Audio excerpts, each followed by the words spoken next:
Good morning. आप सभी का शिवांगी नर्सिंग अकेडमी में हार्दिक स्वागत है। जब जागो तब सवेरा है, जुड़ जाइए जल्दी से आप लोग फटाफट ऑनलाइन। जब भी पहली बार मिलते हैं गुड मॉर्निंग बोलते हैं, पहली बार गुड मॉर्निंग होता है। आ जाइए जल्दी से फटाफट आप लोग ऑनलाइन। शिवांगी नर्सिंग अकेडमी के ऑनलाइन यूट्यूब वाले प्लेटफॉर्म पर, फ्री ऑफ कॉस्ट वाले प्लेटफॉर्म पर आप सभी का स्वागत है।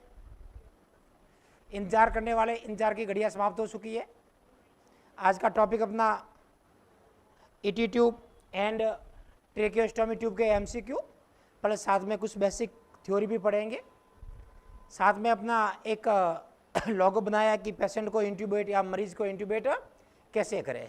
काफ़ी इंपॉर्टेंट टॉपिक रहेगा एग्जाम की दृष्टि से। ये टॉपिक एग्जाम में आएगा। नॉर्सेट 2021 के अंदर यहाँ से 3 to 4 क्वेश्चंस आए थे सिर्फ एक ही टॉपिक से, दोनों शिफ्ट में, 2 मॉर्निंग में थे और 2 इवनिंग थे। राम राम सभी को, गुड इवनिंग। यस, करें बेटा क्लास को स्टार्ट। विकास, जसवंत, भाग्यवती, प्रज्ञा, मनोज, सुरेश, चलो क्लास को स्टार्ट कर लेते हैं। बेसिक क्वेश्चन अपन स्टार्ट करेंगे एंडोट्रेकियल ट्यूब से बारे में। साथ में एमसीक्यू के साथ साथ अपन थ्योरी भी कवर कर रहे हैं। डिटेल थ्योरी नहीं होगी, एज ए क्रैश कोर्स पढ़ाया जाएगा। थ्योरी अपनी ऑलरेडी रेगुलर बेस में हो चुकी है क्लासेज, तो ऑनलाइन वाले थोड़ा ध्यान रखें। और पहले एक बार बोल दूं, ऑनलाइन वाले बहुत सारे बच्चों को डाउट होगा, कोई कहाँ से आ रहा है, कोई कहाँ से आ रहा है, कोई कैसा पढ़ के आ रहा है ना। एक कहावत सुनी होगी, अज्जल गगरी सलकत जाए। क्या बात है, होशियार हो गए। एग्जाम में ये कहावत नहीं आएगी, है ना। इसका मतलब आएगा एग्जाम में कि बहुत सारे बच्चे होते हैं अज्जल गगरी, मतलब कई बार नॉलेज आधा अधूरा होता है। ये पूरा प्रैक्टिकल बेस है। तो जब तक आपके पास एक प्रैक्टिकल बेस नहीं होगा, ओनली थ्योरिटिकल बेस होगा, किसी बुक में आपने पढ़ा होगा, किसी टीचर से पढ़ा होगा और वो पहले पढ़ा होगा, तो इवन कुछ प्रोटोकॉल उसमें चेंज होते रहते हैं। मैं ये नहीं बोलूँगा उन्होंने पढ़ाया वो गलत होगा, उन्होंने पढ़ाया था उस समय राइट था। आज के समय में वो क्या है, तो जो लोगों को, आप लोगों को पहले कुछ याद है, अच्छी बात है। अभी कुछ डाटा चेंज हो रहे हैं, तो जो करंट डाटा बताऊंगा उसी को आप राइट मानना। पहले के डाटा से आप कंपेयर ना करना। हमको ये पढ़ाया है, बुक में ये था, वहाँ पर ये था, आप राइट मानना।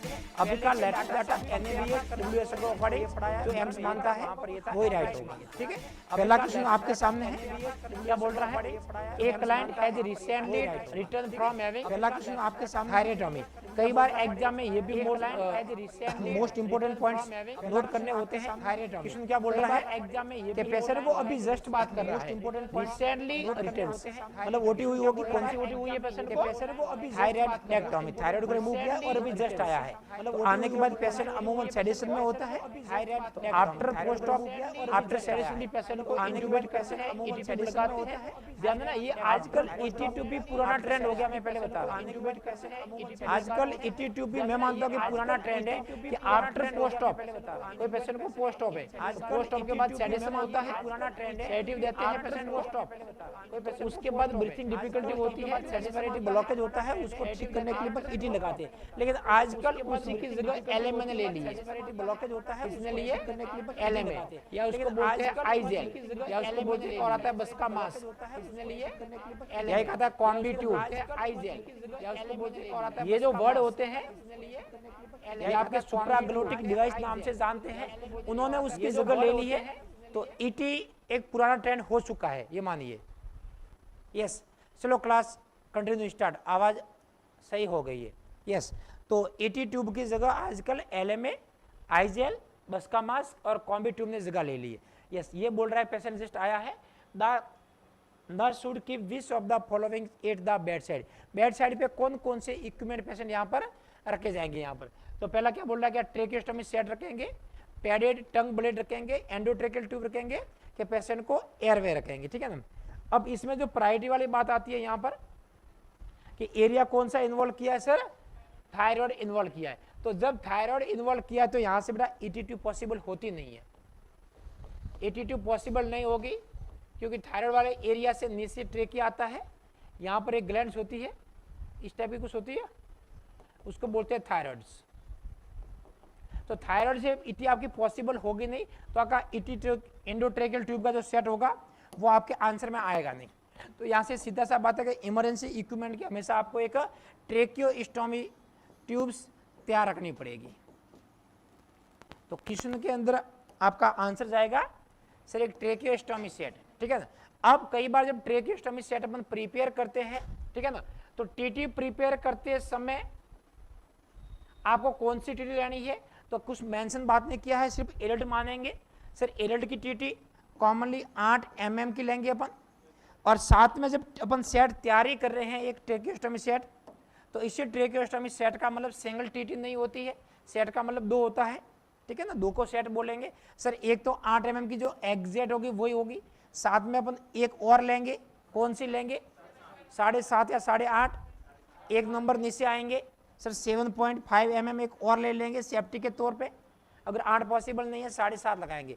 ऊपर की तरफ आपको नहीं बढ़ना है, 8.5 की कोई मतलब नहीं है, तो 2 टीटी का सेट लेंगे यहाँ पर। तो आंसर यहाँ पर आपका क्या रहेगा, राइट है, ट्रेकियोस्टोमी सेट। बड़े आगे यहाँ से कंटिन्यू।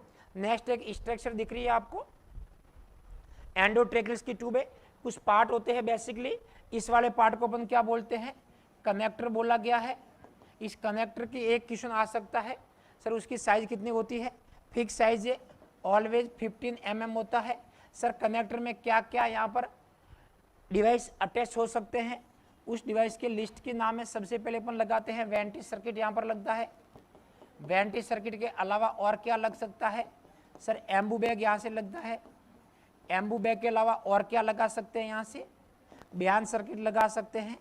बयान सर्किट के अलावा और क्या लगेगा, टीपीस लगा सकते हैं, क्लोज सक्शन यहाँ लगा सकते हैं, और एक कैथेटर माउंट। ये कुछ डिवाइस होते हैं, नेबुलाइजर, ये कुछ डिवाइस होते हैं जो कि आपके कनेक्टर के टच में होते हैं। उसके बाद आपको एक रेडियो ओपेक लाइन दिख रही है ब्लू कलर की, एग्जाम में ये भी आ चुका है क्वेश्चंस। रेडियो ओपेक लाइन क्या काम करेगी सर, हाँ जी, एक्सरे के अंदर विजुअलाइज करने का काम करेगी। ये जो आपको दिख रहा है उसको अपन पायलट बैलून बोलते हैं। पायलट का मतलब सैम्पलिंग से लिया गया है, यहाँ पर क्या होता है, सैम्पलिंग। तो ये उसको मेन बैलून को सैंपल करने का काम करता है, असेस करने का काम करता है कि उसके अंदर अपने एयर कितनी भरी है, उसको आइडेंटिफाई कर कौन करेगा, आपका पायलट बैलून करेगा। सर उसके अंदर हवा कितनी भरेंगे, तो हवा भरने का जो क्राइटेरिया होता है वो आपका होता है सर जो 80 ट्यूब की साइज ली है अपन ने, इस साइज के बराबर अपन ml में हवा भर लेंगे। आया कुछ समझ में, इंपॉर्टेंट कर लेना। जो 80 ट्यूब की साइज है इक्वल टू ml, 8 mm की है तो 8 ml यहाँ पर हवा भर लेंगे, ठीक है सर। पॉइंट बैलून 15 से ज्यादा हवा नहीं, 15 से ज्यादा बेटा मैं समझा नहीं, 15 नहीं बेटा, जितनी ईटी की साइज है उसके इक्वल टू ml अपन हवा भरते हैं। फिर यहां से अपन प्रेशर नापते हैं। प्रेशर सर किससे नापते हैं, उसका नाम है प्रेशर एनोरॉइड मैनोमीटर। मशीन का क्या नाम है, प्रेशर एनोरॉइड मैनोमीटर। ये आपने देखा होगा जो मोटरसाइकिल की हवा भरने का एक डिवाइस होता है, फिर उसको चेक करते हैं कि हवा कितना पॉइंट आ गई है, 20-30 पॉइंट, सेम टू सेम एक डिवाइस होता है, उसको बोलते हैं प्रेशर एनोरॉइड मैनोमीटर, जो अपन यहाँ पर लगा के देख सकते हैं, ठीक है। और ये जो नर्सिंग की प्रायोरिटी एक्शन यहाँ पर आएगी, एवरी शिफ्ट आपको एयर चेक करनी होती है। कैसे करोगे, एवरी शिफ्ट अपन को एयर चेक करनी होती है। सर इतनी अपन हवा भरेंगे 8 ml, तो उसका प्रेशर कितना होगा, वो प्रेशर होता है लगभग ईटी के लिए अपन रखते हैं सर 20 से लेकर के 30 सेंटीमीटर H2O, बड़ा mmHg ना करें, ये ईटी के लिए होता है। टीटी की बात आए, टीटी में अपन 5 कम रखते हैं सर, 20 से लेकर के 25 सेंटीमीटर H2O करना है टीटी के लिए। सर टीटी में कम क्यों किया है, क्योंकि टीटी लॉन्ग टर्म रहती है, ट्रेकिया को कंप्रेस कर देती है, ट्रेकियो मलेशिया कर सकती है, वहाँ पर खराब कर सकती है, इसलिए टीटी में 20 से 25 है, ईटी में 20 से 30 सेंटीमीटर H2O है। mmHg ना करे, अगर mmHg आ रहा है 5 और कम कर दो, 5 और कम कर देंगे, है ना। यहाँ से आप निकाल भी सकते हो कि sir 1 centimetre equal to 0.7 mmHg, उसी हिसाब से आप उसको निकाल सकते हो। या sir 1 mmHg equal to 1.35 centimetre H2, उसका गुणा भाग से आप उसको कम कर सकते, तो mmHg में उससे कम होगा, एग्जैक्ट सेंटीमीटर H2O में ही होता है। नेक्स्ट, उसके अलावा और कुछ पार्ट में इसके क्या था, यहाँ पर एक हॉल होता है, उसको बोलते हैं मर्फी आई। क्या बोलते हैं? मर्फी आई। ये कुछ बेसिक पार्ट थे ईटी के। यस, अब कुछ और पढ़ेंगे इसके बारे में, सर उसकी साइज, शेप वगैरह, है ना। अब जो ईटी लगाते हैं वो ईटी इसके अलावा भी एक दो टाइप्स की आती है सर। एक तो ईटी ऐसी आती है जिसके आपके पास 2 पोर्ट लगे होंगे। क्या लगे होंगे? 2 पोर्ट लगे होंगे। तो 2 पोर्ट में से जो एक पोर्ट तो आपका पायलट बैलून कहलाएगा और दूसरा आपका जो पोर्ट होगा वो सक्शन के लिए होगा। तो जब भी आपको एग्जाम के अंदर कोई 2 पोर्ट वाली ईटी दिखे, सीधा सा आंसर क्या करना है सर? कास्ट ट्यूब कहलाएगी। CASS, C मतलब कंटिन्यू, एस्पिरेशंस, सबग्लोटिक सिक्रेशंस। ये सबग्लोटिक सिक्रेशंस जो होते हैं ट्रेकिया के अपर एरिया में, उसको अपने आप कंटिन्यू सक्शनिंग करती रहेगी। इसका मतलब यहाँ पर सिक्रेशन नीचे नहीं जाएंगे। नीचे नहीं जाएंगे तो पेशेंट के अंदर निमोनिया होने की संभावना काफ़ी हद तक कम हो जाएगी। तो मैं ऐसे कह सकता हूँ कि निमोनिया की रिस्क को कम करने के लिए अपन सक्शनिंग करते हैं, ट्यूब के अंदर ही सक्शनिंग करते हैं। ऐसी ट्यूब को बोलेंगे CASS, कास्ट ट्यूब। तो एग्जाम में आता है कास्ट ट्यूब क्या करती है सर? कास्ट ट्यूब प्रिवेंट करती है निमोनिया को। कौन सा निमोनिया सर? वेंटिलेटर की वजह से होने वाला, तो ventilator associated pneumonia. VAP prevent, sorry cast prevent VAP. VAP के अंदर एक क्वेश्चन और आता है, एक पोजीशन भी वाप को रोकती है, उस पोजीशन का नाम होता है सेमी रिकम्बेंट। क्या होता है? एग्जाम में आया हुआ क्वेश्चन है, नोट कर लो। सेमी रिकम्बेंट पेशेंट की पोजीशन रखोगे तो पेशेंट के वाप होने की संभावना काफी हद तक कम हो जाती है। 30 डिग्री एंगल वाली पोजीशन को अपन 30 डिग्री एंगल वाली पोजीशन को अपन सेमी रिकम्बेंट बोलते हैं। सबसे बड़ी बात यह है कि इसके अंदर उसके नी स्ट्रेट रहेंगे, बैंड नहीं रहेंगे, ठीक है ना। स्ट्रेट रहेंगे, बैंड नहीं रहेंगे ना, बैंड सेमी फाउल्डर में रहते हैं। नेक्स्ट, सेमी फाउल्डर में बैंड होते हैं, इसमें बैंड नहीं होते, स्ट्रेट होते हैं, सेमी रिकम्बेंट कहलाती है। ठीक है, रिकम्बेंट का मतलब होता है लेटे रहना, रिकम्बेंट का मतलब भी लेटे रहना होता है, ठीक है ना, सीधा रहेगा पेशेंट। नेक्स्ट, एक इमेज आपको यहां पर दिख रही होगी, इसी इमेज को अपन बोलते हैं क्रिकॉइड मैन्यूवर। एक नाम और है उसका क्रिकॉइड मैन्यूवर के अलावा सेलिक्स मैन्यूवर। ये सेलिक्स मैन्यूवर सर क्यों करते हैं? इजोफेगस को कंप्रेस करने के लिए, नॉट ट्रेकिया को। इजोफेगस को कंप्रेस करेंगे, एक एस्पिरेशन की संभावना भी कम हो जाएगी। एस्पिरेशन की संभावना भी यहां से क्या होती है? कम होती है। उसके अलावा ट्रेकिया अच्छे से विजुलाइजेशन होगा, ईटी आराम से आपके जाएगी। इसी सेलिक्स मैन्यूवर का मॉडिफाइड फॉर्म होता है आजकल बर्फ मैन्यूवर। ये जो इमेज दिख रही है आपको, एग्जाम में बर्फ करना है फर्स्ट प्रायोरिटी पे, बर्फ ऑप्शन में नहीं हो, सेकंड प्रायोरिटी सेलिक्स मैन्यूवर करेंगे। बर्फ की फुल फॉर्म भी पूछ सकते हैं आपसे। बी मतलब आपको बैकवर्ड करना है, यू मतलब आपको अपवर्ड करना है, आर मतलब आपका राइटवर्ड हो जाएगा और पी मतलब प्रेशर हो जाएगा। तो बर्फ की फुल फॉर्म आपकी होगी बैकवर्ड, अपवर्ड, राइटवर्ड प्रेशर्स, या उसको कई बार अपन उसको थायराइड या क्रिकॉइड प्रेशर भी उसको बोलते हैं। ठीक है, नेक्स्ट क्वेश्चन क्या आ रहा है आपके सामने? A oropharyngeal airway should be inserted. ठीक है ना, ओरोफेरेंजियल एयरवे की बात आती है यहाँ पर। ये जो एक डिवाइस होता है ओरोफेरेंजियल एयरवे,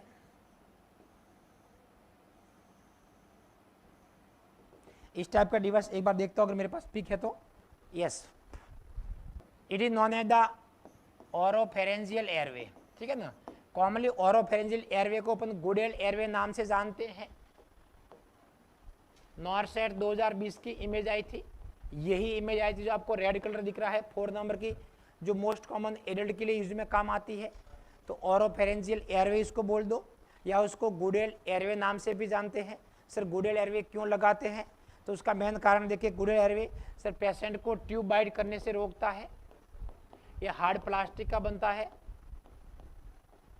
तो आप गुडेल लगाएंगे, पेशेंट ट्यूब को बाइट नहीं कर पाएगा, पेशेंट आपके ओरोफेरेंजियल को ही बाइट करेगा यहाँ से, ठीक है ना। तो पहला कारण तो सर ये हो गया कि ट्यूब को बाइट करने से प्रिवेंट करता है। दूसरा यहाँ पर आता है लगाने से कि ओरोफेरेंजियल एयरवे को कैसे लगाते हैं। तो लगाने से पहले आप देख लीजिए यहाँ पर जो उसका स्ट्रक्चर बना होता है कर्व लिए होता है। ये जो आपकी कर्व होती है, ध्यान देना, कर्व जो पेशेंट लगा के रहेंगे ऐसे पड़ा रहेगा, ये तो लगाने के बाद की स्टेज की है। आफ्टर इंसर्ट करने के बाद आपको इस टाइप रखना है, लेकिन इंसर्ट करने से पहले बेटा क्वेश्चन यहाँ से आता है। बेटा बिट्टू शर्मा ऑरेंज कलर नहीं होता है, रेड कलर होता है मोस्ट कॉमन, जो कि 4 नंबर का होता है। ऑरेंज एग्जाम में ना करें, ठीक है। यस, अब क्वेश्चन आपके सामने क्या आया था सर कि उस ओरोफेरेंजियल एयरवे को लगाएंगे कैसे, तो उसको पूरा उल्टा करते हैं। जैसे आपको ये दिख रहा है ना, उसको उल्टा करेंगे। तो ये जो वाला पार्ट होता है उसको अपन अपर रखेंगे, अपर का मतलब उसको पहले उल्टा लगाएंगे, उल्टा लगाने के बाद 180 डिग्री एंगल पर उसको वापस आप रोटेट करेंगे। जो उसके नीचे वाला पार्ट को अप करेंगे, लगाने के बाद 180 डिग्री को अपना रोटेट करेंगे, फिर उसको फिक्स कर देंगे। तो इसे ये तो लगाने के बाद की स्टेज है, ये लगाने के पहले की स्टेज है। आई थिंक समझ गए होंगे उसको। बाकी कुछ कलर होते हैं, येलो 3 नंबर, सबके एग्जाम में इतनी साइज आती नहीं है। कॉमनली आप याद कर लेना सर, एडल्ट की होती है और 4 नंबर की होती है। बाकी उससे ऊपर भी होती है, वो कॉमनली काम नहीं आती है। बच्चों के लिए अपन 1-2, ठीक है ना। चिल्ड्रन से 10 से 16 साल का तो अपन 3 नंबर का यहाँ पर ओरोफेरेंजियल एयरवे जो कि येलो कलर का होता है यूज करते हैं। तो अभी आपका क्वेश्चन क्या था देख लेते हैं एक बार अपन। यस, ये क्वेश्चन था oropharyngeal airway should be inserted at an angle 90 degree angle से उसको इंसर्ट करेंगे। या फिर दूसरा क्वेश्चन आपके सामने बोल रहा है ऑप्शन से कि अपसाइड जो होती है उसको डाउन करेंगे एंड देन रोटेट 180 डिग्री करेंगे। तीसरा बोल रहा है कॉनकेव पोर्शन को टच करेंगे एंड पॉजिटिव फेरेंक्स पे। 4 बोल रहा है with in the convex portion facing upward. तो आंसर आपका ये रहेगा सर, जो डाउन साइड थी उसको अप रखेंगे और इंसर्ट करने के बाद 180 डिग्री से उसको डाउन करेंगे, ठीक है ना। और उसका जो फेस से अगर एंगल पूछे तो फेस से एंगल 90 डिग्री होता है। सर फेस का एंगल का मतलब ये फेस एरिया है, ये गुडल एयरवे है, तो 90 डिग्री हो गया। फेस से 90 है, अंदर रोटेशन से 180 डिग्री एंगल है। नेक्स्ट आगे बढ़ते हैं यहाँ से। और ये कुछ आपको पोजीशंस दिख रही है। दोनों क्वेश्चंस एम्स ऋषिकेश का एक ही दिन पेपर हुआ था, मॉर्निंग में ये पूछा है, इवनिंग में ये पूछा है। एटी ट्यूब लगाते समय सर पोजीशंस कौन सी देते हैं पेशेंट को, तो सिंपल सा एग्जाम में पूछे, कुछ भी मेंशन किया हुआ नहीं है। आपको स्निफिंग पोजीशन करना है। क्या करोगे? स्निफिंग। ये जो आपको इमेज दिख रही होगी ये स्निफिंग पोजीशन होती है। नेक हल्का सा बेंड होता है नीचे से और ऊपर से हाइपर एक्सटेंशन नेक होता है। पिलो यहाँ पर दोनों जगह लगे होते हैं, उसको बोलते हैं सर स्निफिंग पोजीशंस। बहुत इंपॉर्टेंट क्वेश्चन है, नोट कर लो एग्जाम में। फिर बोलोगे सर आपको तो पता था, एम्स का पेपर आपने ही बनाया, ऐसा कुछ कमेंट आएंगे। अभी आपकी ऑनलाइन क्लास से रिकॉर्ड कर लेना, सेव कर लेना। सर कैसे पता पड़ा आपको कि एग्जाम ऐसे क्वेश्चन आएंगे, ये क्वेश्चन आएगा। अभी बोल रहा हूँ मैं आपको, नोट कर सकते हो ये पॉइंट आप। यस, अगर ये ऑप्शन में नहीं है और आपको पूछे ओबेसिटी के बारे में, अगर ईटी लगानी है और पेशेंट ओबेसिटी है, ये पोजीशंस करनी है और उसको अपन बोलते हैं रामपोर्ड पोजीशंस। रामपोर्ड में ध्यान रखना, स्टेर्नम का नोस, आपके ये ट्रेगस और स्टेर्नम नोस दोनों एक ही लाइन में आते हैं। इट इज ये स्टेर्नम नोस कहलाएगा, ये आपका ट्रेगस कहलाएगा। दोनों एक ही लाइन में आएगी तो भी आपका ट्रेकिया ओपन होगा। दूसरा आपको हाइपर एक्सटेंशन नेक रखना है हमेशा, है ना। बाकी नॉर्मल पेशेंट के लिए हाइपर एक्सटेंशन से हमेशा ट्रेकिया ओपन होता है, हाइपर फ्लेक्शन से इज़ोफेगस ओपन होती है। तो यहाँ तक आप लोगों को डाउट नहीं है। ट्रेकियोस्टोमी पढ़ेंगे, टीटी पढ़ेंगे, तो टीटी जब लगाते हैं पेशेंट की तब वहाँ पर पोजीशन आती है, उसको बोलते हैं रोज पोजीशंस। ये भी इंपॉर्टेंट है, एग्जाम में कई बार क्वेश्चन पूछा गया है। पोजीशंस के रिगार्डिंग कोई डाउट नहीं होना चाहिए। नेक्स्ट आगे बढ़े, क्वेश्चन क्या बोल रहा है? Clinical indication of emergency endotracheal intubations. ऐसी क्या नौबत आती है कि पेशेंट को आपको हाथों हाथ इंटुबेट करना पड़ता है। आपके पास 3-4 ऑप्शन है कि पेशेंट को कोई न कोई एयरवे ऑब्स्ट्रक्शन हो गया है, कोई रुकावट आ गई है, कोई फॉरेन बॉडी हो सकती है, म्यूकस हो सकता है। दूसरा बोल रहा है रेस्पिरेटरी अरेस्ट हो गया है पेशेंट को। तीसरा बोल रहा है रेस्पिरेटरी इनसफिशियंसी है। क्या सब में करेंगे? यस सर, सभी के अंदर करेंगे। तो ये सभी आपके एक इमरजेंसी इंटुबेशंस के इंडिकेशन से। नेक्स्ट, ये जो इंस्ट्रूमेंट दिख रहा है एग्जाम में, ये भी इंपॉर्टेंट है, कई बार पूछा गया है। इसी इंस्ट्रूमेंट का नाम दिया है अपने लैरिंजोस्कोप। लैरिंजोस्कोप ये उनकी साइज याद करने का तरीका होता है, टोटल 6 होती है, 00 से शुरू करते हैं सर, 00 उसके बाद 0, फिर 1 2 3 4, तो सर सबसे छोटी 00 होती है, सबसे मोटी 4 नंबर होती है। टोटल संख्या में देखें तो कितनी होती है, 6 होती है। सबसे छोटे आएगी सर प्री टर्म से शुरू करेंगे, नियोनेट से शुरू करेंगे, 0 नंबर की होगी नियोनेट में, तो प्री टर्म में 2 नंबर की होगी। 1 से 2 साल के लिए अपन यूज करेंगे सर, 1 नंबर की होती है। उसके बाद आपका चिल्ड्रंस आता है, 2 नंबर की होती है। एडल्ट के लिए मोस्ट कॉमन अगर आपसे पूछे नंबर 3 करोगे, गलत ना करें। अपना ओरोफेरेंजियल एयरवे नंबर 4 था, रेड कलर था, यहाँ कलर नहीं होता है क्योंकि ये सिर्फ मेटल की बनी होती है, तो मेटल के कलर नहीं होता है, कलर जिसके होता है जो प्लास्टिक की बनी हो। तो ओरोफेरेंजियल 4 नंबर है, लैरिंजोस्कोप आपके 3 नंबर का मोस्ट कॉमन एडल्ट के लिए यूज होती है। और एक उससे बड़ा आदमी है, लार्ज है या लार्जर है, उसके लिए अपन नंबर 4 यूज करेंगे। यस यस बेटा, पंकज पवार बहुत अच्छा क्वेश्चन है आपका sir. 80 tubes hold in right hand, very good बेटा, बहुत अच्छा आंसर है। जब पेशेंट को इंट्यूबेट करते हैं तो ड्यूरिंग इंट्यूबेशन, ध्यान देना बेटा, ड्यूरिंग इंट्यूबेशन जो अपन ईटी को होल्ड करते हैं, ये ईटी आपके, मैं नॉर्मल बात करूं, राइट हैंड से होल्ड करेंगे, या राइट हैंड की बात करते हो उसको सर डोमिनेंट हैंड बोल दो। एग्जैक्ट आंसर आपका डोमिनेंट रहेगा।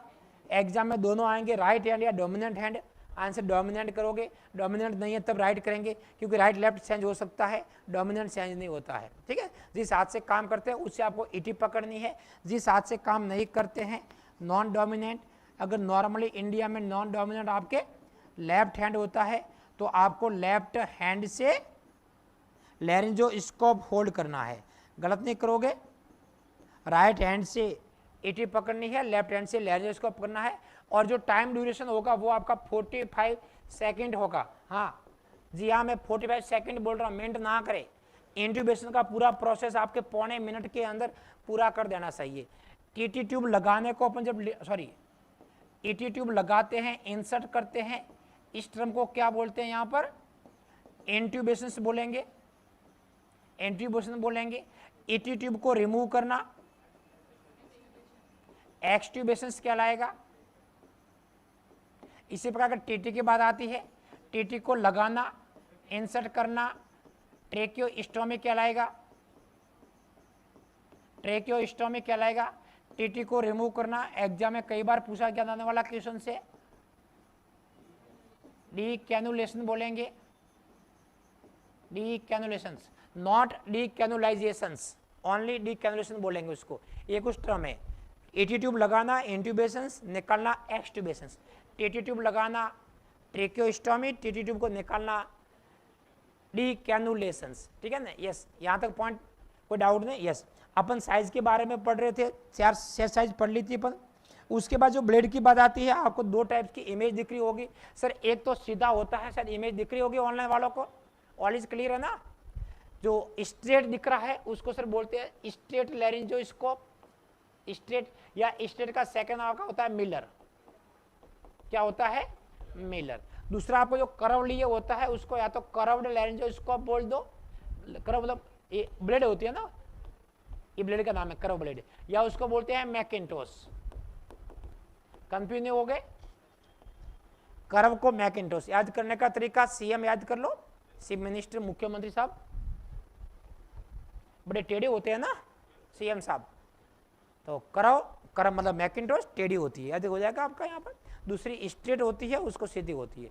अब याद करने का तरीका, सीएम कौन बनता है, बड़े बच्चे है का छोटा आदमी बनता है, बड़े होते हैं ना, तो बड़े के लिए अपन यूज करते हैं सर सीएम, कर्व या मैकिन्टोश। तो एडल्ट की बात है आपको, और आया हुआ भी है एग्जाम में सर, एडल्ट के लिए जो कर्व यूज करेंगे, और चिल्ड्रन के लिए यूज करेंगे अपन सर मिलर वाले या स्ट्रेट यूज करेंगे। यहाँ तक कोई डाउट नहीं आपको रिगार्डिंग टू लैरिंजोस्कोप। नेक्स्ट क्वेश्चन क्या बोल रहा है, nursing management of a patient with endotracheal tube include. क्या क्या नर्सिंग मैनेजमेंट करोगे, यहाँ पर पेशेंट को एंडोट्रेकियल ट्यूब पूछिए। बात यहाँ पर नर्सिंग मैनेजमेंट की आ रही है, ठीक है। नर्सिंग मैनेजमेंट में दवाइयाँ नहीं आती है, ध्यान देना, ठीक है। ऑपरेशन नहीं आता नर्सिंग मैनेजमेंट में, बेसिक केयर आती है। क्वेश्चन बोल रहा है, ऑप्शन में क्या बोल रहा है, ensure oxygen administration with high humidity, क्या ये करेंगे अपन। दूसरा बोल रहा है आपका rest position the patients every 2 hourly. तीसरा बोल रहा है suctioning the oropharynx as needed, या क्या अपन सभी करेंगे। तो आंसर आपका क्या रहेगा सर, हाँ जी सर सभी करेंगे। उसके कुछ ऑप्शन थोड़ा मैं हिंट दे दूं। जो अपन ह्यूमिडिटी कर रहे हैं ये अपन क्या क्यों करते हैं सर, म्यूकस को थिकनेस प्रिवेंट करने के लिए करेंगे सर, म्यूकस थिकनेस ना हो, ठीक है ना, उसको रोकने के लिए अपन सर ह्यूमिडिटी साथ में यूज करते हैं। दूसरा रिपोजिशन द पेशेंट, चाहे कैसा भी पेशेंट हो, चाहे इंजरी का पेशेंट हो, हेड इंजरी हो या स्पाइनल कॉर्ड इंजरी हो, बेड सोर का पेशेंट हो, नॉर्मल पेशेंट हो, हर पेशेंट को कम से कम मैक्सिमम 2 घंटे से पहले आपको पोजीशन चेंज करवानी है। एक बेसिक क्वेश्चन है। दूसरा यहाँ से और आता है ओरल केयर के रिगार्डिंग्स, अगर पेशेंट इंट्यूबेशन से टीटी पर है, ईटी लगी हुई है, तो उसकी ओरल केयर भी साथ साथ ही होती है, जैसे पोषण की जैसे ओरल केयर। तो यहाँ भी आंसर क्या करोगे सर, आया हुआ है एग्जाम में, बहुत सारे बच्चों ने 1 आवर किया था, किसी ने 6 आवर किया था। एवरी 2 आवरली पेशेंट की ओरल केयर होती है, जो पेशेंट ऑलरेडी इंट्यूबेट है उसके लिए, ठीक है। या तीसरा बोल रहा है suctioning the oropharynx as needed. Suctioning का कोई फिक्स टाइम नहीं होता, मैं पहले बता दूं, फिक्स टाइम नहीं होता है। डॉक्टर कभी नहीं लिखेगा suctioning OD BD TDS 1 hour 2 hour. इसका मतलब ये होता है कि सक्शन आपको तभी करना है जब रील में सक्शन आ रहा है, बेवजह सक्शन करने की कोशिश ना करें आप, ठीक है। सर कैसे पता पड़ेगा कि रील में सक्शन हो रहा है, तो आपको कुछ इंडिकेशंस मिलेंगे, उस इंडिकेशन को बोलते हैं क्लिनिकल इंडिकेशंस।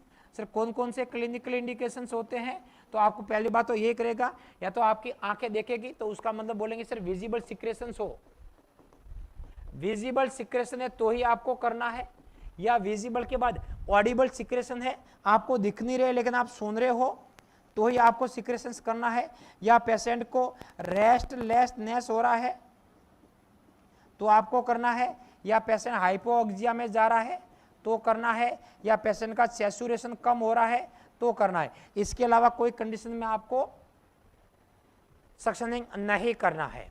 नेक्स्ट आगे बढ़े यहां से। The most common ET tube size, यही पूछा है, और आगे लिखा है use for 6 year old children, 6 साल के बच्चे के अंदर कौन सी ट्यूब साइज करेंगे। एम्स नॉरसेट 2021 का क्वेश्चन एक आया था यहाँ से, याद है आप लोगों को बेटा, अरे ऑनलाइन वाले कुछ याद है आपको, यहाँ से एक क्वेश्चन बहुत प्यारा आया था, मैंने आप लोगों को बताया भी था, प्रीवियस क्लास ली होगी उन लोगों ने जो 1 साल पहले पढ़े थे, उन लोगों ने फॉर्मूला बताया था। कौन सा फॉर्मूला होता है सर, ET ट्यूब को कैसे मेजरमेंट करेंगे, तो ET ट्यूब का जो फॉर्मूला होता है वो 1 से 10 साल तक काम करेगा। हाँ सर, 1 से नीचे भी नहीं, 10 से ऊपर भी नहीं। सिंपल सा फॉर्मूला होता है कि सर एज बटे 4 करने हैं और सेंटर में लगाओ प्लस और वापिस 4 करने हैं, एज बटे 4 प्लस 4, यही ऑप्शन था और यही आपको राइट करना था। काफ़ी बच्चे कंफ्यूज होकर के ये ऑप्शन किया था सर एज प्लस 4 बटे 4, ज़्यादा देखने में कोई फर्क नहीं है लेकिन सॉल्व करने में फ़र्क है, तो ये गलत आंसर है आपका, ये गलत है। राइट ये है एज बटे 4 प्लस 4, गलत ना करें अरविंद जी, राम राम, एज बटे 4 प्लस 4। तो यहाँ पर अपन 6 अगर सॉल्व करेंगे तो 6 में 4 का भाग देंगे, फिर 4 जोड़ेंगे, तो पहले अपन ये काटेंगे, 6 में 4 का भाग कितनी बार जा रहा है 1.5 ही जाएगा, और फिर प्लस 4 करेंगे, तो आपका आंसर आएगा सर 5.5। सर 5.5 mm की ट्यूब यूज करेंगे। सर ये mm बार बार लिख रहे हो, ये क्या बला है mm की, mm को भी समझ लो, mm का मतलब यहाँ पर मिलीमीटर से लिया गया है। सर मिलीमीटर क्या होता है, एग्जाम में आए ये 80 की बात आती है, जैसे कि यहाँ पर आंसर सर आ गया 5.5, ठीक है ना। हाँ एक पॉइंट और देख लो, जब 5.5 आपका एग्जैक्ट आंसर यही होगा, और जब एग्जैक्ट आंसर ऑप्शन में नहीं है, मैंने बोला है सर एक नंबर अपन स्मॉल यूज करेंगे, 1 नंबर स्मॉल, 1 नंबर का मतलब -1 नहीं है, उससे 1 नंबर कम, उससे पहले साइज कौन सी आती है सर 5.5 से पहले 5 नंबर आती है, तो राइट आंसर यहाँ पर 5 mm रहेगा। एग्जैक्ट 5.5 था, नहीं है तो अपन क्या करेंगे 5 करेंगे। यस, तो ये सर 5 mm क्या होता है सर, ये होता है इनर डायमीटर, ध्यान देना क्या होता है इनर डायमीटर। तो इसका मतलब जो ET और TT होती है उन दोनों की साइज सेम होती है, उन दोनों की साइज क्या होती है सर सेम होती है सर, दोनों की mm में होती है सर, दोनों की इंटरनल डायमीटर होती है। आई थिंक यहाँ तक कोई डाउट नहीं होगा आपको इंटरनल डायमीटर के रिगार्डिंग। अब दूसरा क्वेश्चन और नॉर्थ साइड का बता रहा हूँ, उसके अंदर ये भी पूछा था कि what is the outer diameters या व्हाट इज द फ्रेंच। तो ET और TT के अलावा जितने भी अपन ट्यूब लगाते हैं, जो प्लास्टिक की ट्यूब्स होती है, जैसे कैथेटर है, NG ट्यूब है, पॉलीज है, सैश ट्यूब है, नेजोफेरेंजियल एयरवे है, रेक्टल ट्यूब है, एनिमा ट्यूब है, उन सब की साइज अपन किस में नापते हैं सर? फ्रेंच में नापते हैं। फ्रेंच का मतलब यहाँ पर होता है आउटर डायमीटर्स। क्या होता है? Outer diameter. अब रिलेशन कभी पूछ लिया जैसे कि what the relation between the French और mm, तो आपको करना है 3 French equal to 1 mm। Right है? राइट है ना? यस। ये कुछ आपको एग्जाम में क्वेश्चन करने हैं। बाकी एक बार मैं साइज लिखा दूं आपको, बाकी एज के लिए क्या साइज थी। ऑनलाइन वाले नोट कर लेना बेटा, साइज बहुत काम आएगी, यहाँ से 2 मिनट लगेगी आपको याद करने में। सबसे जो स्मॉल साइज होती है वो 2.5 mm होती है, और है ना 2.5 mm से अगर 5 mm तक पहुंचते हैं तब पेशेंट को अपन नॉन कप्ड ET यूज करेंगे। ध्यान देना, एग्जाम में ये भी क्वेश्चन आ चुका है। इसका मतलब जो बच्चों में लगती है, पीडियाट्रिक में जो ET यूज होती है वो कैसी होती है? नॉन कप्ड होती है। सर क्यों नॉन कप्ड लगाएंगे? क्योंकि ऐसे पेशेंट के लिए यहाँ पर क्रिकॉइड कार्टिलेज अपने आप उसको रैंक कर लेता है, सील कर लेता है। तो कम से कम जो स्टार होती है वो 2.5 mm की होती है, और यहाँ एज ग्रुप होता है आपका न्यू बॉर्न, तो न्यू बॉर्न में 2.5 mm की लगती है। उसके बाद जो 3 मंथ का बच्चा होता है 0.5 बढ़ाएंगे सर 3 mm की होगी। उसके बाद 6 मंथ का बच्चा होता है 3.5 mm लगाएंगे हैं। 1 साल के लिए अपन 4 mm लगाते हैं। उसके बाद 2 से 3 साल का बच्चा होता है तो कितने लगाएंगे सर? आधा और बढ़ेंगे। फिर वापस आता है सर 5 साल का बच्चा है तो 5 mm। ये जो जितनी भी लिखी है नॉन कप्ड होती है, बिना कप की होती है। कप अगर आ भी रहा है कंपनी से अपन फुलाएंगे नहीं, बैलून को इन्फ्लेट नहीं करेंगे, ट्रेकिया को कंप्रेस कर सकती है, क्योंकि बच्चे का ट्रेकिया बड़ा कमजोर होता है कंपेयर टू एडल्ट। उसके अलावा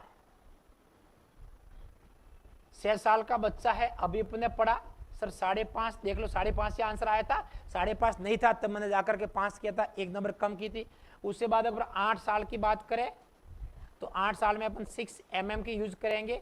उसके बाद 9 से 10 साल की बात करें 6.5 आता है। फिर 11 से 16 उसको अपन एडोलेसेंट वर्ड यूज करते हैं। इस एडोलेसेंट्स के लिए कितना करेंगे अपन? 7 mm की। उसके बाद फीमेल की बात आती है एडल्ट में। एडल्ट फीमेल के लिए अपन सर 7.5 करेंगे, और एडल्ट मेल के लिए सर करेंगे 8 से 7.5 से 8 फीमेल में है, और 8 से 8.5 mm मेल के लिए। तो यहाँ पर जो 2 वर्ड कॉमन आ रहा है 8 mm, तो मोस्ट कॉमन 8 करनी है। मेल का पूछे 8 से 8.5, फीमेल का 7.5 से 8।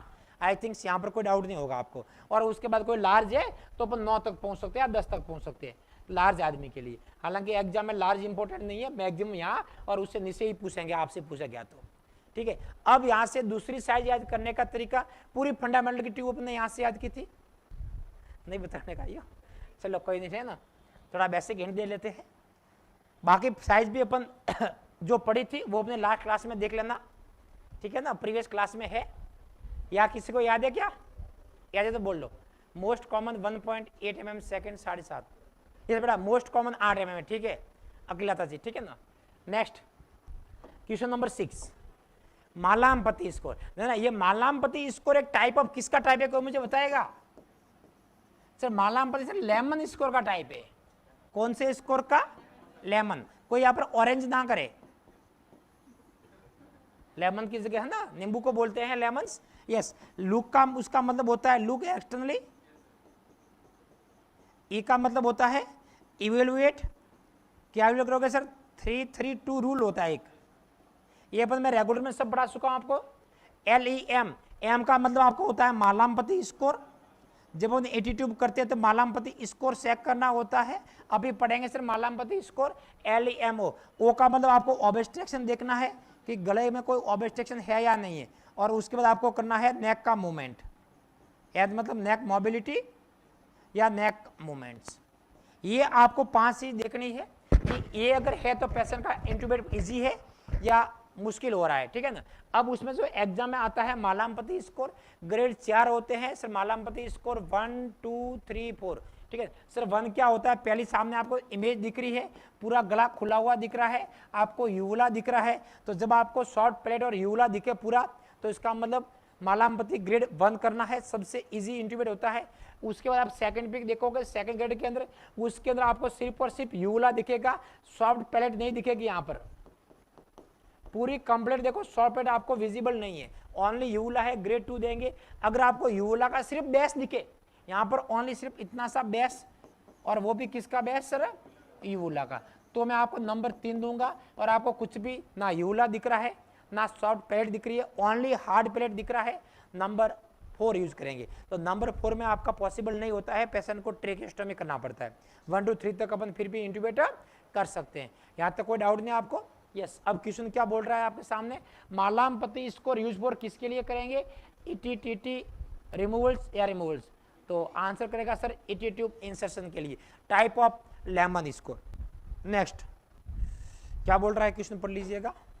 अरे ऑनलाइन वालों को डाउट, सिर्फ ए लिख के जा रहे हो, कुछ डाउट बता सकते हो अपने क्लासेस के बारे में, कुछ व्यू बताओ। हालांकि हमारी इतनी आदत नहीं है कि बार बार आपको डिस्टर्ब करें, सिर्फ ना focus point of view study पे रहता है, ठीक है ना, ज़्यादा लेक्चर देने पे नहीं रहता है आप लोगों का।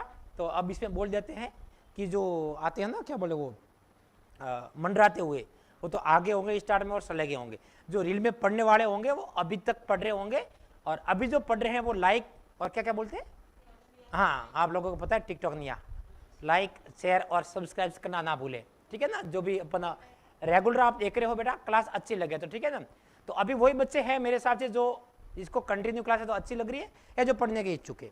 नहीं पढ़ने होते हैं, सिर्फ मंडराते हैं, कभी वहाँ कभी वहाँ कभी वहाँ, वो आकर के भाग जाते हैं। चलो एक बार आए गए। डाउट है बेटा, डाउट पूछ सकते हो आप आराम से, यहाँ पर कोई डाउट नहीं है। एक तो बोला सर आप डाउट रखते नहीं हो, कहाँ से आएंगे, फिर भी बेटा कुछ डाउट हो सकते हैं ना। यस, ये देखो खुश हो गया बीटू शर्मा टिकटॉनिया नाम सुन करके। Next, which nursing action is important when suctioning the secretions of a client with A tracheostomy. जब आप ट्रेकियोस्टोमी कर रहे हो, सक्शनिंग कर रहे हो, तो आपको कौन सी सबसे बड़ी बात आपको ध्यान रखनी है। दो मैं क्वेश्चन बता दूं आपको, उसका बेटा एक बार कई अभी भी अपवाद है, एक क्वेश्चन आता है कि मोस्ट कॉमन कॉम्प्लिकेशन, ध्यान देना। अब एग्जैक्ट डाटा बेटा कहीं नहीं मिलता है, बहुत सारी बुकों में हाइपोक्सिया है, बहुत सारी बुकों में ब्रेडिकार्डिया है। तो यहां पर ज्यादा मैं आपको टाइम वेस्ट नहीं करूंगा, जो आपको मानना है वो मान लेना, क्या करें, है ना। बहुत सारी बुकों में डाउट है, किसी बहुत सारे एम्स भी मानते हैं, कई बार ये मानिए कई बार ये मानिए, बुक भी है, गूगल भी कभी कुछ मानता है कभी कुछ मानता है, ठीक है ना। तो ये एक अपवाद स्वरूप क्वेश्चन होता है। उसका दूसरा अपवाद और यहाँ पर टाइम का पूछते हैं, सर सक्शनिंग का टाइम कितना होता है, ठीक है ना। तो बेटा रेंज तो फिक्स है आपकी, सर 10 से 15 सेकंड है, लेकिन सिंगल वर्ड पूछे सर 5, 10, 15, 20, उसमें से बताओ हमको, तो हम तो ये जानने वाले हैं, हम तो ऐसे में पढ़ने वाले हैं। तो मैक्सिमम बुक 10 मानती है, ध्यान रखना, मैक्सिमम टाइम 10 मानती है प्रायोरिटी पे, 10 नहीं है तो 15 करोगे। हालांकि कुछ कुछ एग्जाम में 15 को प्रायोरिटी मानते हैं, बहुत कम 15 मानते हैं, मैक्सिमम 10 मानते हैं। मेरा पॉइंट ऑफ व्यू 10 रहेगा, बाकी आपकी किस्मत है कि वो क्या माने। तो ऐसे क्वेश्चन के लिए अपन टाइम वेस्ट ना करने वाले, ना मुझे कि ऑथेंटिक सोर्स मिला है, खुद एग्जाम वाले कंफ्यूज है, ठीक है। यहाँ से बच्चे में पूछे आपको तो वहां पर होता है बेटा 5 से 10 सेकेंड, इन्फेंट की बात करो, चिल्ड्रन में नहीं, कितना होता है 5 से 10 सेकेंड। तो वहां पर भी मैक्सिमम 5 रहेगा, रेंज भले 5 से 10 किया गया यहाँ पर आप, ठीक है ना। और ब्रेडिकार्डिया का यहाँ जो कारण होता है वो आपके वेगस नर्व स्टिमुलेशन होता है। कौन सी नर्व? वेगस नर्व, जो कि 10 नंबर की क्रेनियल नर्व होती है, सबसे लॉन्गेस्ट क्रेनियल नर्व यही होती है आपकी, और ये पैरासिम्पैथेटिक्स फाइबर्स का एक एग्जाम्पल है, ठीक है ना। हाइपोक्सिया का कारण होता है कि उसके अंदर जो ऑक्सीजन है वो सक्शन कर लेता है, ठीक है, ये कारण है। और दूसरा ये कि जब तक सक्शनिंग करोगे तब तक पेशेंट को ऑक्सीजन भी नहीं मिलेगी। तो दोनों पॉइंट ऑफ व्यू है ना। यस, अब नेक्स्ट देखिए क्वेश्चन क्या बोल रहा है। हाँ, अब जब हम कैथेटर लगाते हैं तो ध्यान दीजिए, अगर पेशेंट को सिंपल सिर्फ आपको माउथ का करना है तो माउथ के लिए अब जो काम में लेते हैं उसको बोलते हैं यांकुर कैथेटर। माउथ के लिए किससे करोगे? यांकुर। माउथ के अलावा आपको गले से डीप करना है, ईटी और टीटी करना है सर, तो क्या करोगे सर? उसके लिए अपन सक्शन कैथेटर यूज करेंगे। कौन सा करेंगे? सक्शन कैथेटर यूज करेंगे सर। सक्शन कैथेटर जो मोस्ट कॉमन यूज करते हैं एलर्ट के लिए सर, वो होता है 16 फ्रेंच का, उसका आंसर आपको करना है ऑरेंज का। उसके अलावा अगर आपको फीमेल का पूछे मोस्ट कॉमन तो 14 फ्रेंच करना है, जिसका कलर ग्रीन होता है। अगर एडल्ट मेल का पूछे था आपको तो मेल में रेड आएगा सर, और उसका कलर सॉरी नंबर होता है 18 फ्रेंड्स। ये 3 मोस्ट कॉमन होते हैं, 16 मोस्ट कॉमन। फीमेल के लिए 14 ग्रीन नंबर, एडल्ट के लिए 18 रेड कलर्स। यहाँ तक कोई डाउट नहीं आपको? यस। अब सक्शन कैथेटर अपन इंसर्ट करते हैं तो ड्यूरिंग इंसर्ट करते समय प्रेशर अप्लाई नहीं करना है, ध्यान दो। इंसर्ट करते समय प्रेशर अप्लाई ना करें, वरना फालतू में बसी कुछ ऑक्सीजन खींच लेगा, हाइपोक्सिया को और बढ़ावा देगा, ठीक है। इसलिए पेशेंट को सक्शन करने से पहले और सक्शन करने के बाद 100% प्लस ह्यूमिडिफायर ऑक्सीजन यूज करना है, समझ लो। 100% इसलिए हाइपोक्सिया ना हो, ह्यूमिडिफायर इसलिए म्यूकस थिक ना हो, थिन हो जाए। 2 ऑप्शन है, 100% humidifier before and after 2 minute तक, before and after oxygen patient को देंगे, उसके बाद सक्शन करेंगे। ड्यूरिंग इंसर्ट प्रेशर अप्लाई नहीं करेंगे। ट्यूब को पूरा इंसर्ट करने के बाद सर पूरा कितना, तो इसका मतलब आपका होता है कोई ना कोई वहां पर रिफ्लेक्स ना आ जाए या रेजिस्टेंस ना आ जाए। जब तक रेजिस्टेंस नहीं आता है तब तक आपको ले जाना है। फिर आप बोलोगे सर रेजिस्टेंस तो हमको 1 किलोमीटर तक नहीं आया, तो इसका मतलब जितनी ट्यूब की लेंथ है, जितनी ट्यूब की लेंथ है वहां तक अपन उसको लेके जाएंगे। उससे पहले रेजिस्टेंस या रिफ्लेक्स आता है, रुक जाएंगे। फिर अपन सक्शन प्रेशर अप्लाई करेंगे और फिर उसको रोटेशन मैनर में घुमाते हुए, कैसे? रोटेशन। अब क्वेश्चन आ जाए सर क्या मतलब है रोटेशन मैनर में घुमाने का, क्यों आप सिंपल नहीं खींच रहे? रोटेशन मैनर में घुमाने से चारों ओर का सक्शन बाहर आ जाएगा, तो रोटेशन मैनर में बैक करते समय सक्शन प्रेशर अप्लाई करें, वरना आपका हाइपोक्सिया की संभावना और बढ़ जाएगी, ठीक है ना। अब क्वेश्चन क्या बोल रहा है, आंसर यही है क्या कुछ? Use N new style catheter with इसी इंसर्शन। आपको हमेशा न्यू लाना है, दोबारा यूज नहीं करना है, और उसको लुब्रिकेट एनएस से करते हैं। एम्स नागपुर का क्वेश्चन है बेटा, लुब्रिकेट एनएस से करते, देना यहाँ पर कोई जेली वगैरह नहीं लगाते, सिर्फ एनएस, ठीक है। तो ये करना है आपको।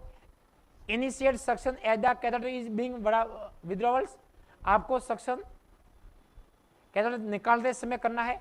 Insert the catheter until the cough reflex is stimulated, insert the catheter आपको करना है until the cough reflex is stimulated, या बोला remove the inner cannula before inserting the suction catheter, suction catheter से पहले आपको इनर कैनुला निकालना है। यस। अब क्या बोल रहा है ये question, this nursing action is important when suctioning the secretions of A clients. Yes, answer क्या करोगे यहां से? हाँ यस, सबसे इंपॉर्टेंट आपका रहेगा B, initiate suction the catheter being withdrawals. ये सबसे इंपॉर्टेंट, बाकी भी ठीक है सर, ऐसा नहीं है कि बाकी गलत है। मैं सबसे इंपॉर्टेंट बात करूं, जरूरी क्या है सर, निकालते समय आपको यहां पर सक्शन प्रेशर अप्लाई करना है। वेरी गुड बेटा। बड़े आगे यहां से ऑनलाइन वाले, ये कुछ टीवी में कुछ ज्यादा ही दिख रहा है, वो वाला नहीं आ रहा है छोटा वाला, मुझे कुछ कमेंट ज्यादा ही बड़े दिख रहे हैं आप लोगों के, कोई बात नहीं बेटा। नेक्स्ट क्वेश्चन देखते हैं अपन ऑनलाइन वाले। अभी भी मैं देख रहा हूं बेटा, देखने वाले नंबर ज्यादा आ रहे हैं यहाँ पर, और लाइक करने वालों की संख्या अभी भी कम है, लाइक करने वालों की संख्या अभी कम है, फ्री देखने वाले बेटा बहुत ज्यादा है। अरे हाँ, हम मानते बेटा आपकी क्लास फ्री ऑफ कॉस्ट है, बिल्कुल फ्री ऑफ कॉस्ट है, आप कम से कम लाइक तो कर सकते हो ना। Next, 80 tube using 5 year old children, तो 5 साल के लिए आती है अपनी फॉर्मूले के अकॉर्डिंग 5 mm सर, और जब 5 साल में mm आती है आपका, तो यहाँ पर नॉन कप्ड इट यूज करेंगे। तो आंसर कौन सा कर लोगे? डायरेक्ट आंसर बी रहेगा। अरे ऑनलाइन वाले ज्यादा खुश होने की जरूरत नहीं है, ये तो LKG का क्वेश्चन है, फालतू आ गया यहाँ से गलती से। नेक्स्ट, हाँ अब बताओ अगर दम है तो, ठीक है। Why would cricoid pressure be applied during the intubation process, क्यों क्रिकॉर्ड अप्लाई करते हैं? अभी अपने क्रिकॉर्ड का नाम बताया सर, सेलिक्स, इसका सेकंड नाम सेलिक्स था। इसी सेलिक्स का मॉडिफाई रूप आपका बर्फ था। बैकवर्ड, अपवर्ड, राइटवर्ड प्रेशर क्यों अप्लाई करते हैं sir? Prevent the patient moving inward, कि गला पकड़ लो पेशेंट मूवमेंट नहीं करेगा, थोड़ा ना मारना है पेशेंट को, पहला ये बोल रहा है। दूसरा बोल रहा है टू हेल्प विजुअलाइज द एडिनोड्स, यहाँ गले के ऊपर होते हैं एडिनोड्स, वो दिख जाए। मुझे एडिनोड से मतलब नहीं है, मुझे लैरिंग्स से मतलब है, ध्यान देना, ये भी आ सकता है। इंट्यूबेट कब करोगे सर? लैरिंग्स विजुअलाइज होगा तब इंट्यूबेट करेंगे। Larynx also known as vocal cord बोलते हैं, एग्जाम में ये भी आ सकता है, वोकल कॉर्ड दिखेगी तब करेंगे। Vocal cord also known as voice box, तीनों एक ही नाम है, वो आपको दिखने से ये तब आपको इंट्यूबेट करना है, इसका मतलब ट्रेकिया खोल गया है। यहाँ पर एक फोर्सेप्स काम में ली जाती है, उसको बोलते हैं मैगिल फोर्सेप्स। क्या बोलते हैं? McGill forceps. अगर उससे भी नहीं हो रहा है तो एक वायर आता है, इसको गाइड वायर बोलते हैं या उसको बोलते हैं ऑब्टूरेटर्स, या एक नाम और बोलेंगे उसको Guzzi, bogie, BOGUI, bogie, guide wire या ऑब्टूरेटर। ये एक प्लास्टिक का फ्लेक्सिबल या स्ट्रेट है ना, या प्लास्टिक का एक आता है या मेटल का आता है बड़ा सा वायर, उससे अपन इंट्यूबेटर इजीली करते हैं। नेक्स्ट, तो यहाँ पर आंसर सॉरी नहीं आया अभी तक। To help prevent aspiration of gastric contents, जो गैस्ट्रिक कंटेंट है वो इजोफेगस के थ्रू ट्रेकिया में ना आए, इसलिए करेंगे कि open the patients airway. I think आप आंसर ए और बी तो नहीं करोगे, बच्चों का डाउट रहेगा सी और डी के अंदर। बताओ क्या करोगे सी और डाइट के अंदर? आपको पहली प्रायोरिटी क्या रहेगी? इजोफेगस को दबाना है, ना कि एयरवे को खोलना है। दबाने से आपके एस्पिरेशन को कम करना है। बड़ा राइट आंसर सी रहेगा। देखो ये ऑनलाइन वाले डी कर रहा है, क्या नाम है उसका, AJ गेमिंग। बेटा तो गेमिंग ही खेल किया कर। आप लोगों ने स्टार्ट की क्लास ली नहीं है, लगता है अभी ज्वाइन किया आप लोगों ने। स्टार्ट के अंदर बताया मैंने आपको, BURP पढ़ा तब। अभी जोशी बेटा डी नहीं है, अरे ओपन द एयरवे के लिए नहीं है, गैस्ट्रिक कंटेंट को प्रिवेंट करने के लिए। आंसर सी करोगे, गलती ना करे। सी नहीं है तो डी करेंगे, प्रायोरिटी सी करो, समझ लो क्वेश्चंस, तभी तो गलतियां होती है एम्स के अंदर। सर इसी तरह आपने बताया था, अरे मैंने ये बताया अभी भी बोल रहा हूं आपको, तो ठीक है, नहीं है तो डी करेंगे। नेक्स्ट, यस, और कोई डाउट नहीं आपको? हाँ, नेक्स्ट क्वेश्चन क्या बोल रहा है आपके सामने? Which of the following ET tube use to prevent nosocomial infections. यहाँ पर जब बात आती है ET ट्यूब की, तो इसका मतलब पेशेंट इंट्यूबेशन से, और इंट्यूबेशन का मतलब ICU मानो, आपको ICU मान के चलना है। और जब ICU की बात आती है और जब नोजोकॉमियल की बात आती है, तो जो मोस्ट कॉमन इन्फेक्शन होता है वो आपको निमोनिया ही करना है। क्या करना है? निमोनिया ही होता है। अब जब निमोनिया हो गया है, और किसकी वजह से हुआ है सर? वेंटिलेटर की वजह से हुआ है। नाम देते हैं सर वाप। वाप के लिए कौन सी ट्यूब पढ़ी थी अपन ने? Sir cast tube. Full form पढ़ चुके थे अपन, कंटिन्यू एस्पिरेशन सबग्लोटिक सिक्रेशन। पैसाने का तरीका क्या था उसके अंदर? सर 2 ल्यूमेन थे, कप नहीं, कप एक ही होता है, ल्यूमेन या पोर्ट उसके 2 थे। Next, what procedure should be performed after intubation to confirm the positions of the endotracheal tubes. ऐसा कौन सा प्रोसीजर है जहां भी एग्जाम में क्वेश्चन आता है कंफर्मेटिव पोजीशंस का, है ना?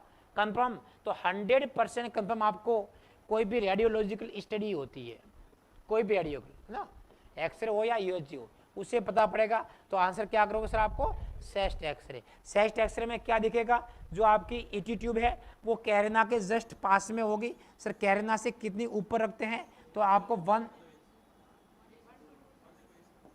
इंच नहीं, सेंटीमीटर, 1 से 2 सेंटीमीटर करना है, इंच ना करें। एग्जैक्ट आंसर आपको करना है 1 इंच, ठीक है ना, और 2 सेंटीमीटर। 1 to 2 पहले जमाने में 1 से 2 इंच था, आजकल 1 से 2 सेंटीमीटर है। तो एग्जैक्ट आंसर या तो ये या ये, दोनों राइट है। यहाँ तक आनी चाहिए, उसके नीचे नहीं जाने। अगर उसके आप नीचे जाने की कोशिश करोगे, मोस्ट प्रोबेबली संभावना होगी कि वो राइट लंग के अंदर एंट्री कर लेगी। उसका पता कैसे लगेगा कि राइट लंग में एंट्री की है? तो जब आप अस्कल्टेट करोगे एयर को, तो आपको लंग लेफ्ट के अंदर एब्सेंट मिलेगी, ओनली और ओनली आपको राइट के अंदर हवा आएगी। ऐसी कंडीशन में आपको हल्की सी बैक करनी है 1 इंच, और दोबारा अस्कल्टेट सुनना है। तो chest x-ray is the confirmative placement of the ET tubes. दूसरा मैंने आपको वेंटिलेटर पढ़ाया था, याद है? नहीं है, भूल गए होंगे। हाँ जी, चलो आपको तो याद है, ऑफलाइन वालों को। बड़ा ऑनलाइन वाले जो आप फ्री के देखने वाले हो, कुछ याद है? आप वेंटिलेटर की क्लासेस, हाँ फ्री के देखने वाले हैं ना, अच्छी बात है बेटा, फ्री दिखा रहे, टेंशन मत लो, आपके लिए फ्री ऑफ कॉस्ट है। मस्त रहो, मजे से पढ़ो, है ना, आराम से। बस डाउट पूछा करो, जो भी आपका है ना प्रॉब्लम्स, या कहीं आपने पढ़ा है सर हमने वहां पर ये पढ़ा था, तो क्या मेरा सही है का वो सही है, तो वो भी आप मुझे शेयर कर सकते हैं ना, कोई डाउट नहीं आपको। यस, तो यहाँ पर जो वेंटिलेटर हमने पढ़ा था कि एक नर्स का रोल क्या था जस्ट आफ्टर इंट्यूबेशन। नर्स की एक्शन क्या थी? अरे बोलो ऑफलाइन वाले आप तो। नर्स का रोल क्या था जस्ट आफ्टर इंट्यूबेशन? कैसे पता पड़ेगा कि इंट्यूबेशन लंग्स में हुआ है कि इजोफेगस इंट्यूबेशन हुआ है? तो वहां पर अपने पढ़ा सर ATCO2 चेक करते हैं। क्या करते हैं? AtCO2। AtCO2 का मतलब होता है sir end of tidals volumes CO2। Carbon dioxide का जो प्रेशर होता है एंड ऑफ एक्सपीरियंस के बाद उस एयर के अंदर कितना प्रेजेंट है ड्यूरिंग एक्सपीरियंस के एंड में, तो वो नॉर्मल जो वैल्यू होती है 35 से लेकर 45 mmHg, ये नॉर्मल AtCO2 होता है और ये नॉर्मल है। अगर इसके बीच में है तो मैं कहूँगा सर पेशेंट का इंट्यूबेट लंग्स में हुआ है, इससे ऊपर है तो भी सर लंग्स में हुआ है, इससे डाउन है 35 से नीचे है तो इसका मतलब इजोफेगस के अंदर इंट्यूबेट हुआ है। यहाँ तक कोई डाउट नहीं?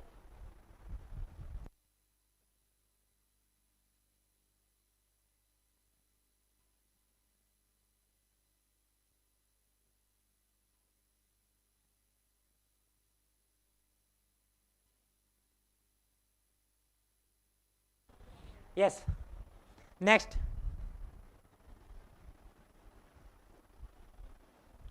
विच of the following laryngoscope blade use in childrens, बच्चे के अंदर कैसे यूज करेंगे? याद करने का तरीका है ना, पता है ना आपको, रटना तो है ही नहीं आपको, ऐसे ने अभी तक रटाया शायद नहीं है मेरे हिसाब से, समझाया है एक एक पॉइंट्स, इतना समझाया कि ऑनलाइन वाले भी तैयार बैठे हैं। देखो ये आपस में बात करें, सुरेश गुड्डू बड़ा आपस में बात ना करें। यस, गीता पटेल काफी दिन से एब्सेंट है, यहाँ पर ऑनलाइन बैठी है देखो। यस, तो एडल्ट के अंदर में क्या सर CM एडल्ट बनता है, C का मतलब सर कर्व होता है, कर्व का सेकंड नाम मैकिन्टोश। फिर आप बोलोगे सर मिलर भी तो M से है, ध्यान ना, यहाँ पर आपको बहुत सारे डाउट आता होगा, तो जो आपके डाउट हमारे पहले आ जाते हैं, ठीक है ना सर। हम कैसे माने कि मिलर या मैकिन्टोश?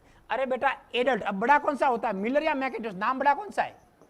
मुझे पता है C के आगे M लगाना है, अब कर्व के आगे कुछ लगाना है, कौन सा लगाऊं? अरे बड़ा लगाओ ना, एडल्ट है तो आप, तो मैकिन्टोश लगाऊंगा मैं आपको। तो curve also known as Macintosh, तो इसका मतलब दूसरा जो स्ट्रेट बचता है ना, बच्चे सीधे होते हैं बेचारे, है ना, CM साहब थोड़े टेढ़े होते हैं, तो ये आपका हो गया स्ट्रेट, कैसा हो गया आपके मिलर हो गए। और नंबर यहाँ पर यूज करने के मोस्ट कॉमन ना 3 नंबर के अपन यूज करते हैं ब्लेड को। तो आंसर क्या करोगे बेटा, यहाँ से बच्चे के आपको मिलर करोगे, मिलर का सेकंड नाम आपका स्ट्रेट रहेगी। और मैंने आपको लिखा सुखा 00 0 1 2 3 4, ये कॉमनली बच्चों में है, 3 नंबर एडल्ट में है। यहाँ तो कोई डाउट नहीं आपको। एक मैकिन्टोश आपके लिनन को भी बोलते हैं ना, एक बेडशीट होती है प्लास्टिक की बेडशीट, उसको अपना मैकिन्टोश बोलते हैं। एक पहले जमाने का क्वेश्चन आया था, फ्री फालतू का क्वेश्चन था, मैकिन्टोश को क्या नहीं करते सर, समेटते नहीं है, फोल्ड नहीं करते हैं, रोल करते हैं। कोई भी प्लास्टिक आइटम को हमेशा रोल किया जाता है ना, फोल्ड नहीं जाता। तो different between the Rose positions and, yes very good बेटा हर्ष, बिटवीन रोज पोजिशंस और स्निपिंग पोजिशंस। बेटा जो स्निपिंग पोजिशन होती है, इस स्निपिंग पोजिशन में देखो दोनों की सिमिलरिटी तो ये है सर, दोनों ही हाइपर एक्सटेंशन होती है, रोज और स्निपिंग दोनों ही क्या होती है, हाइपर एक्सटेंशन होती है सर। ये तो उसकी सिमिलरिटी होगी सर। डिफरेंशिएट क्या है, तो डिफरेंशिएट स्निपिंग के अंदर अपन ना ऑक्सीपिटल के नीचे, ध्यान देना, ऑक्सीपिटल के नीचे अपन पिलो यूज करते हैं। क्या यूज करते हैं? पिलो, जबकि यहां पर पिलो यूज नहीं होता है। पिलो यूज, इसका मतलब सिर्फ ऑक्सीपिटल होती है जो बेड के टच में होती है, इतना सा फर्क है आपका। ज्यादा इमेज आए तो आप पहचान भी नहीं पाओगे। पिलो देख लेना, नीचे है स्निपिंग है, पिलो नहीं है आपको, पिलो नहीं है तो रोज पोजिशन है, इतना सा आपको फर्क रहता है। नेक्स्ट, ये हो गया ना। नेक्स्ट क्वेश्चन क्या बोल रहा है आपके सामने बेटा, बहुत प्यारे क्वेश्चन है, ऐसी बात नहीं है कि एक क्वेश्चन कोई छोटे मोटे हो। 5 मिनट आपकी और क्लास रहेगी, ठीक है ना, 1 घंटा लगभग हो गया है। A patient has an endotracheal tube, फिर बोल रहा है असेसिंग, देख रहे हो आप, प्लेसमेंट ट्यूब का देख रहे हो, और वो ट्यूब का प्लेसमेंट आपको by listening to lung sound you notice that the breath sound the chest wall movements are absent on the left side. ध्यान रखना, जो मोस्ट कॉमन जो ट्यूब अगर आप ज्यादा आंसर करोगे, कैरना से नीचे जाओगे, मैंने आपको बताया कैरना से 1 to 2 सेंटीमीटर अबव रखना है, नॉट डाउन। बड़ा सेंटीमीटर गलत ना करे, इंच को करने की गलती ना करे। अगर आप उसको डीप करोगे तो मोस्ट प्रोबेबिलिटी संभावना रहेगी राइट लंग्स के अंदर जाने की, इसलिए यहां पर ट्यूब्स में लेफ्ट लंग्स के अंदर आपको आवाज नहीं आ रही है, बोल रहा है ना। ब्रीथ साउंड एंड चेस्ट वाले मूवमेंट आ रहा है absent in the left side, इसका मतलब राइट में गई है। नर्स क्या करेगी, ये क्वेश्चन बोल रहा है। ऑप्शन बोल रहा है the tube is above the carina and must be reinserted, दोबारा डाल रहा हूं, incorrect size tube was use, tube की साइज सही नहीं है, साइज से मुझे मतलब नहीं है। दूसरा बड़ा एक क्वेश्चन यहाँ से, और श्रम लेंथ कैसे नापे, कैसे पता पड़ा कि कितनी इंसर्ट करनी है।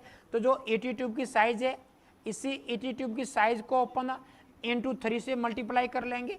इंटू 3 का मतलब कॉमनली एडल्ट की बात करें तो आंसर आएगा 100, ये 100 आपका सेंटीमीटर रहेगा, तो अपन 24 सेंटीमीटर इंसर्ट करेंगे। तो एडल्ट की अगर एग्जैक्ट बात करें तो एडल्ट के लिए अपन करते हैं, मेल की बात करें 23 सेंटीमीटर, एंड फीमेल की बात करें 21 सेंटीमीटर। बाकी एज के लिए अपन करेंगे जो ट्यूब की साइज होती है, इस ट्यूब को साइज के साथ 3 से मल्टीप्लाई कर लो, आंसर आपका सेंटीमीटर, इतनी आंसर करेंगे। 5 साल का बच्चे के पूछे, मुझे पता है 5 साल के बच्चे के लिए 5 mm की लगेगी इंटू 3, तो उसके लिए मैं 15 सेंटीमीटर ट्यूब को इंसर्ट करूंगा फ्रॉम द इंसिजर टीथ, वो कैरेना से 1 से 2 सेंटीमीटर एबव रहेगी। द ट्यूब में भी displace the right brain stem Broca's, हाँ लग रहा है मुझे। यस, एक कॉज पूछा है, what the usual cause of this, कारण क्या है। द न्यूमोथोरैक्स में भी डेवलप, बड़ा न्यूमोथोरैक्स कोई मतलब नहीं है, आंसर क्या करोगे, सी करोगे ना। क्या कारण है कि लेफ्ट में आवाज क्यों नहीं जा रही, कि मुझे लग रहा है वो राइट में गई है, तो आंसर बड़ा सी रहेगा यहां पर। यस, कुछ बड़ा टाइप्स ऑफ डिवाइस है जो कि एग्जाम में नॉर्सेट 2021 में आए थे, 22 में भी आएंगे, है ना, इंपॉर्टेंट कर लो यहां पर आपको। तो एलए में अपन बोलते हैं लैरेंजियल मास्क एयरवे को, लैरेंजियल मास्क एयरवे, ये जो आपको दिख रही है एलएमए बोलते हैं। कप होता है उसके अंदर और 1 पोर्ट होता है, एक पोर्ट, उसको एलएमए बोलेंगे। ये जो आपको दिख रहा है उसको आई जेल बोलेंगे। ये पोर्ट लेस होता है, क्या होता है, पोर्ट लेस होता है, कप नहीं होता है, तो कप की जगह यहाँ जेल भरा होता है, नाम दिया आई जेल सर, अपने आप ये फिक्स हो जाएगा। ये दोनों या तीनों ही सुप्राग्लोटिक डिवाइस कहलाते हैं। क्या कहलाते हैं, सुप्राग्लोटिक डिवाइस। पेशेंट को टेम्परेरी इंट्यूबेट करना है आफ्टर ऑपरेशन, आफ्टर अनेस्थेसिया, तो अपन सुप्राग्लोटिक डिवाइस यूज करेंगे, तो वहां पर पूरा इंट्यूबेट नहीं करते हैं, 2 से 4 घंटे के लिए रखेंगे और उसको निकाल देंगे। तो ये आपका एलएमए है, ये आई जेल है, और ये सुप्राग्लोटिक डिवाइस होते हैं। उसमें से अगर जनरेशन की बात करें तो जो एलएमए होता है बेटा, ये फर्स्ट जनरेशन में आता है। उसके बाद वैज्ञानिकों को पता पड़ा ये फालतू पॉइंट हटा दो, साले को दिख रहा है ये, तो उन्हें हटा दिया, तो उसको बोला सर सेकंड जनरेशन आई जेल सेकंड में आएगा। फिर पता पड़ेगा आई जेल भी फालतू है, उसमें एक ट्यूब और लगा दो, तो यहाँ पर एक सक्शन पोर्ट और लगा दिया, तो उसमें 2 पोर्ट होते हैं, तो उसको बोलते हैं अपना बस का मास्क। उसमें कप लेस होता है, कप नहीं होता है, लेकिन सर पोर्ट 2 होते हैं, जो आपको एक दिखेगा नहीं, एक दिखेगा नहीं, ठीक है। और एक एनपीए होता है, उसको एनपीए को बोलते हैं सर नेजोफेरेंजियल एयरवे। क्या बोलते हैं सर, नेजोफेरेंजियल एयरवे। उसका सेकंड नाम होता है नोज हॉर्स, क्या है, नोज हॉर्स।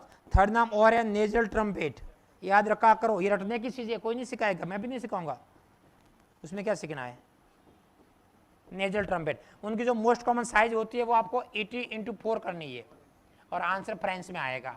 ये आपके एनपीए की साइज होती है। नेक्स्ट, ये पढ़ चुके हैं अपन गुड़ियल के बारे में, मोस्ट कॉमन 4 नंबर की एल्ड के लिए ना।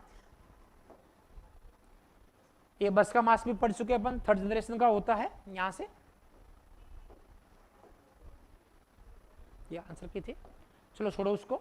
तो आज के लिए इतना बहुत है क्या, ये बस का मास्क की साइज लिख सकते हो बेटा, आंसर में अगर पूछ जाए। मोस्ट कॉमनली 3 साइज काम में आती है, जो आपको इमेज दिख रही होगी, ये ग्रीन कलर का दिख रहा है आपको, और ये कौन सा दिख रहा है आपको, येलो और रेड। ध्यान देना सर, याद भी कैसे करें, कुछ नहीं करना, ये तीनों कलर आपके ट्रॉपिक लाइट के हैं, ठीक है ना। आप जा रहे थे, ग्रीन लाइट थी, ग्रीन होती है ना, उसके बाद जैसे ग्रीन थी आपको रुकने का इशारा किया, रुके नहीं हो आप, ग्रीन से येलो होती है और येलो से रेड होती है। मोस्ट कॉमन एक काम में आते हैं, ग्रीन, येलो, रेड। अब आपको पूछे एलर्ड के लिए मोस्ट कॉमन कौन सी होगी, रेड, ठीक है ना। तो 30 किलो से शुरू करते हैं यहाँ पर, और किलो के अकॉर्डिंग उसकी साइज आती है। तो बस का मुझे लगता है काफ़ी इंपॉर्टेंट है एग्जाम। तो आज के लिए इतना बहुत है, ठीक है ना, ज़्यादा अभी डोज लंबी हो जाएगी आपके लिए, इतनी कैपेसिटी है नहीं, ठीक है, खूब तो नहीं है अभी, टाइम भी कम है। तो चलो बेटा आज के लिए इतना बहुत है। ऑनलाइन वाले थैंक यू, डेली कंटिन्यू अपनी क्लास इसी से में रहेगी बेटा। अभिषेक जी, अक्षिता जी, दर्जी, थैंक यू बेटा। केंजल्स, एक बार वापस जिसने लाइक नहीं किया वो लाइक कर दो, दोबारा लाइक करोगे शायद वो हट जाता है, ऐसा कुछ है ना। यस, तो आज की क्लास यही अपने एंड करते हैं। कंटिन्यू क्लास आपकी मॉर्निंग और इवनिंग रेगुलर मॉर्निंग में चल रही है अपनी 9 से, और फ्री वाली क्लास डेली 1 घंटा रहेगी टिल नॉर सेट्स। तो आप जुड़े रहिए। थैंक यू सभी को।